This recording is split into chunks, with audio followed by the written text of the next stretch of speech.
Hey everybody, my name is Philip. Earlier this year I decided to start reading the Bible all the way through from front to end. I really wanted to just kind of share here a little video journal of where I'm at, what I'm reading, what I'm learning.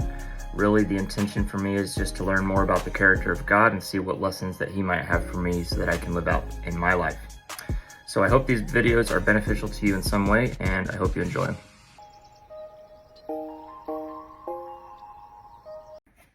Hey everybody, I'm back. We're back in 2 Kings. We're going to be in chapter 4 today. Now, if you remember from chapter 2 that we did last time, Elisha has taken up the mantle of Elijah. Elijah was taken up into heaven in chariots of fire. And Elisha is picking up the cloak and carrying on God's work. So in chapter 4, it kind of follows Elisha, and chapter 4 is a big one, so I'm probably going to split this up into sections. The first section being verses 1 through 7. That's where we're going to be at today.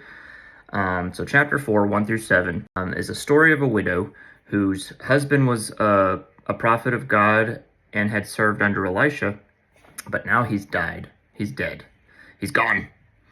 And the widow goes up to Elisha. She says, "Hey, my husband was a faithful servant to you. Now he's dead. I have a ton of credit card debt." It wasn't credit cards, but it was debt nonetheless. Creditors are telling me that they're going to take my 2 sons and use them as slaves if I can't pay this debt. So Elisha's like, "Well, what do you have in your house that we can work with?" So she looks around. She's like, "I don't have a lot of anything, to be honest. Oh, I have this one last flask of oil. One last flask. So Elisha says, "That'll be enough. Let's see what we can do with this." Let's see what it says. Verse 3. "Borrow as many empty jars as you can from your friends and neighbors, then go into your house with your sons and shut the door behind you. Pour olive oil from your flask into the jars, setting each one aside when it's filled." So he tells her, he says, "Go gather as many jars as you possibly can. Take that flask of oil and start pouring them into the big jars.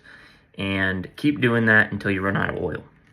So she's like, "All right, I'm going to do this." So she gathers as many jars as she possibly can. She starts pouring oil from her flask into these jars, and 1 fills up, 2 fill up, 3 fill up. She keeps going. Finally, she gets to the point where she's like, "Bring me some more jars. I'm out of jars. Bring me some more jars." And her son says, "There aren't any more jars. We've filled them all up already." So she's pumped. She's excited. She goes back to Elisha. She says, "You're not going to believe what happened. I filled up all of these jars with this one tiny little flask." And Elisha is like, "Awesome. So here's what you want to do. You want to take the oil that you have, you want to sell it, you want to pay off your debt, and then the rest of it you and your sons can live off of." All right, there's a few things here I think we can learn from.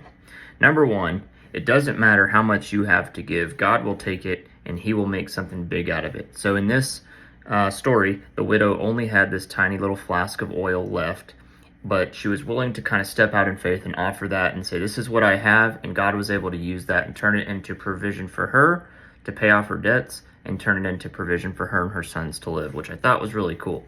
So it doesn't matter what you and I have to give. It's about the heart. Say, "I don't have a lot, but I am going to trust you to provide for me, and what I have is yours." That's a really cool lesson. The next one was, I think, that faith takes action. So when this widow heard the instructions from Elisha, she could have easily said, "Dude, you want me to take this tiny little flask and fill up the jar? That's the dumbest thing I've ever heard of. I'm not doing that. That's stupid."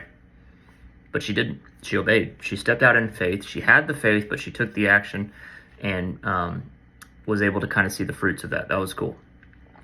And then last but not least, when God meets a need, He not only meets the need, but He goes above and beyond, which was really cool. So for this widow, she really only needed to pay off her debtors. She didn't want them to take her 2 sons as payment for this debt.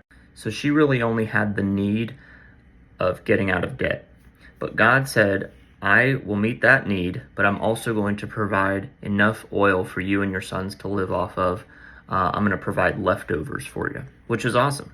So I think in our life, the same can be true. If we're willing to say, "God, I trust you. I don't have a lot. Here's what I have." God will meet your need, and then He will bless you above and beyond. So I just think that's a cool lesson to learn from. So those are the things I learned today. I hope it was helpful. Won't He do it?